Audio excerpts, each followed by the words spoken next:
Ilang taon nga pa? 32. Parang si Aiko at Patrick. Ay, no. Hindi ko ginagawa yan. Kasi yung Patrick at saka Aiko.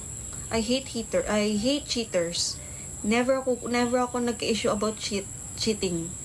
Shout out tayo sa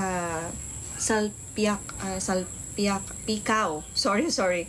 Jake Salpicao. Good morning. Anthony. Okay ka na ngayon. Actually, medyo may konting ano pa, pero kaya. Yeah, medyo wala po. Puno pa din dito. Gosh. Kaya yan. Yes, I will. Breakfast ka na po, hindi pa, Angelo. Laban Japan. Yes. Jeps. Daming tao. Tavio, good morning. JMM Shop. Hello, thank you sa pag-follow po. JM, thank you sa pag-follow. Good morning, Nilbay. Kyles, yes. Baka nakapapagod ka na dyan. Medyo. Ay, hindi. Hindi ako napapagod. Araw-araw ko to ginagawa kasi palagi ako nagla-live. Sayaw ka na yan. Sayaw ako.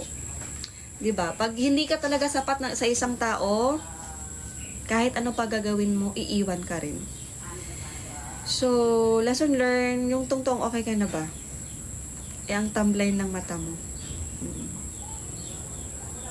Makikita mo sa mata ko na parang hindi ako masaya talaga. Ay.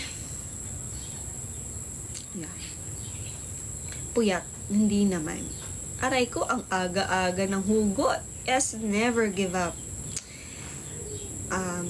Alam nyo na parang, tapos, ano pa ako, gumawa pa ako ng way, gumawa pa ako ng way para ma-save yung ano, nagpakumbaba talaga ako, na parang naging desperada na ako. Pero, wala talaga. Hindi na siya talaga. So, feeling ko, may nakita na siyang ibang nagpapasaya sa kanya. So, ibibigay natin yun. Importante lang sa akin na maging masaya din siya. Kahit ako hindi ako masaya. Charot! Saya ang pagtimpla, sana akong kape mo, layo mo lang. Walang forever. Yes, walang forever. Meron. Ako gusto ko talaga may forever eh. Kaya nga akong gumagawa ng paraan eh. Thank you sa pagpigay ng gift. Abel. Thank you. Pasayahin kita, idol. Proud and single. Tama, palayain mo lang, dun siya masaya. Yes. Wag nating dati pinagsiksikan ko pa yung sarili ko sa kanya. As in talaga, pinagsiksikan ko talagang na parang naging desperada na ako. Kasi nga yung isang katulad ko na Scorpio, grabe magmahal. As in talaga, super deep. Hanggang kaluluwa mo mamahalin ko kahit ano pa yan. Ganun ako ka desperada talaga. Pero wala sinayang lang eh. Siguro naumay na sa akin kasi grabe ako mag-love eh. Try mo magmahal ng pagkat na tibigin mo ng tunay. Ayan talaga. Mas masakit yung sa akin, babae nagloko sa akin. Na mismong araw na sana ay nangyaya na ako magpakasal. Oy. Hi Glenn. Shout out tayo, ma'am. Hindi ko naman kasi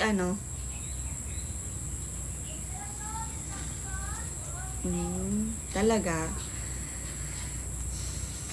Oo. Magmamahal tayo ng sobra.